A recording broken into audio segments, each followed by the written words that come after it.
Assalamualaikum warahmatullahi wabarakatuh. COVID-19 atau coronavirus adalah family virus yang menyebabkan pelbagai penyakit dari sesama hingga penyakit yang lebih teruk seperti MERS-CoV dan SARS-CoV. Wabak ini pada mulanya dikesan pada pertengahan Disember 2019 di Bandara Wuhan, Hubei, China dan telah diiktiraf sebagai pandemik oleh Pertubuhan Kesihatan Sedunia WHO pada 11 Mac 2020. Dan untuk itu kerajaan memutuskan untuk melaksanakan Perintah Kawalan Pergerakan mulai 18 Mac 2020 iaitu lusa hingga 31 Mac 2020 di seluruh negara. Dalam suasana yang kita sama-sama merasainya sekarang, kita tidak boleh saling bersandiwara dengan mempamerkan sikap buruk yang lebih terarah kepada gaya penentangan terhadap apa jua peraturan yang ditetapkan.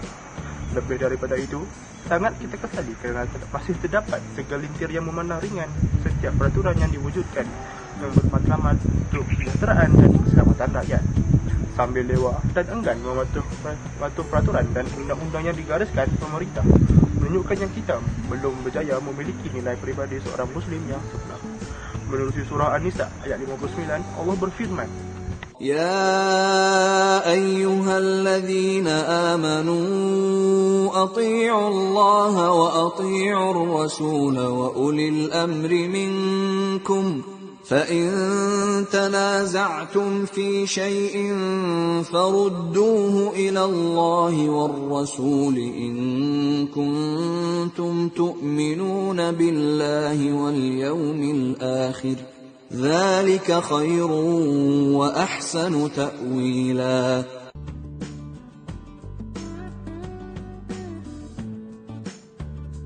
Jadi, dalam ketika mana negara sedang bertempur dengan serangan wabak coronavirus seperti sekarang ini, kita perlulah mempamerkan sikap taat kepada negara dan pemimpin dengan mematuhi setiap arahan seperti Perintah Kawalan Pergerakan seperti mana yang telah disebutkan oleh Perdana Menteri kita. Ini sejajar dengan selari dengan apa yang diperingatkan Allah melalui ayat dalam surah An-Nisa itu tadi. Mengambil contoh ketika negara dibelenggu wabak SARS, Japanese Encephalitis dan virus Nipah tidak lama dahulu, kerajaan telah bersama dengan rakyat dalam menempuh kesulitan ini bersama sehingga negara kembali pulih sepenuhnya. Dalam isu pandemik COVID-19, kita dapat lihat pada awalnya masih ramai rakyat Malaysia yang tidak memahami situasi pandemik yang sedang melanda seluruh dunia ini.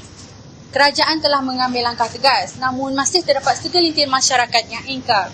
Akibatnya, rantaian COVID-19 agak sukar untuk diputuskan.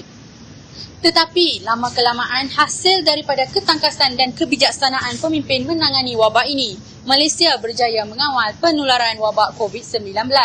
Buktinya yang pada awalnya Malaysia melalui fasa Perintah Kawalan Pergerakan PKP, kini Malaysia sedang menjalani fasa Perintah Kawalan Pergerakan Pemulihan PKPP. Kita haruslah sentiasa berdoa kepada Allah memperkuatkan iman dan mempercayai segala ketentuannya. Dia adalah pemilik alam ini dan setiap penyakit yang diturunkan pasti ada penawarnya. Banyak kajian yang telah membuktikan bahawa kelawar merupakan haiwan pembawa utama virus-virus yang berbahaya. Malah dakwaan mengatakan COVID-19 tersebar melalui haiwan eksotik ini. Sudah dinyatakan dengan jelas di dalam Al-Quran bahawa seorang Muslim bukan sahaja perlu memilih makanan yang halal tetapi juga perlu berkualiti. Banyak dalil daripada Al-Quran menyuruh manusia memilih makanan yang menepati konsep halalan thayyiban, iaitu halal dan baik. Hikmah memakan makanan halalan thayyiban ialah yang pertama, ia boleh memberikan ketenteraman kepada jiwa kerana sesuai dengan fitrah manusia.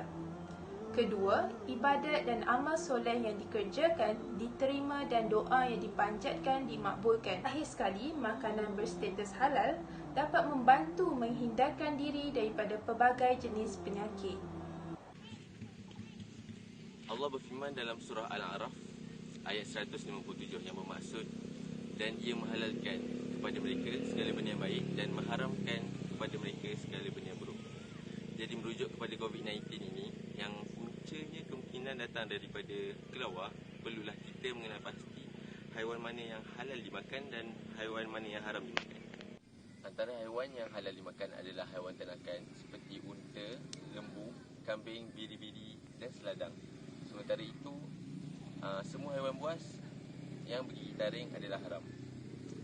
Jadi dari sini kita dapat tahu bahawa kelawar, hukum memakannya adalah haram kerana ia mempunyai gigi taring yang tajam.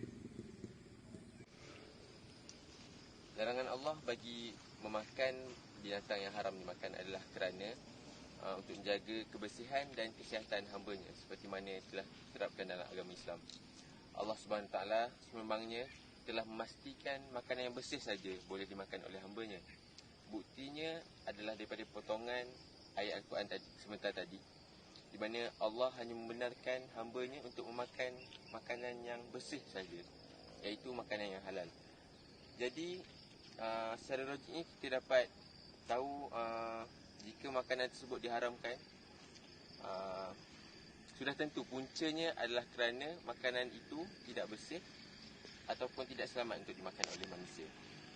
Oleh itu, dapat kita simpulkan bahawa penjelasan di dalam Al-Quran telah menjelaskan hukum-hukum Allah yang kita dapat lihat semuanya adalah untuk kebaikan hamba-Nya.